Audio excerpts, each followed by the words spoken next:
चला तर आज आपण बनवतोय बऱ्याच आजारांवर रामबाण अशी बरेच महिने टिकणारी बहुगुणी चटणी।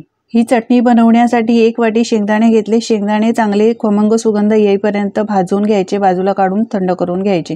यानंतर जवस घ्यायचे आहे 1 वाटी। 1 वाटी जवस सुद्धा चांगले तडतड आवाज येईपर्यंत भाजून घ्यायचे आणि थंड करून घ्यायचे। यानंतर अर्धी वाटी चणा डाळ घेतली आहे, जी आपण भाजीमध्ये वापरतो, ती भाजून घ्यायची आणि ती सुद्धा बाजूला काढून घ्यायची। सारख्याच पॅन मध्ये मी 1 वाटी सफेद तीळ घेतलेले आहेत। तीळ सुद्धा चांगले चटचट आवाज येईपर्यंत भाजून काढून घ्यायचे।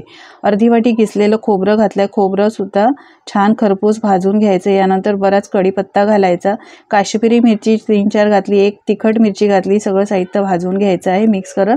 थोडेसे मेथी दाणे घालायचे आणि ते सुद्धा भाजून घ्यायचे। यानंतर 7-8 लसणाच्या पाकळ्या घातल्या, त्या सुद्धा चांगल्या भाजून घ्यायच्या आहेत। आता कढीपत्ता कुरकुरीत होईपर्यंत सगळं साहित्य भाजून घ्यायचं। त्यानंतर सगळं साहित्य थंड करायचं आणि मिक्सरच्या भांड्यामध्ये काढून घ्यायचं। यामध्येच थोडंसं मीठ, सुंठ पावडर 2 चमचे घालायचे आणि जाडसर ही चटणी वाटून घ्यायची। खूपच पौष्टिक आहे, बहुगुणी आहे। तुम्ही ही स्वयंपाकात जेवण बनवताना सुद्धा वापरू शकता। नक्की ट्राय करून बघा। रेसिपी आवडली तर लाईक शेअर करा।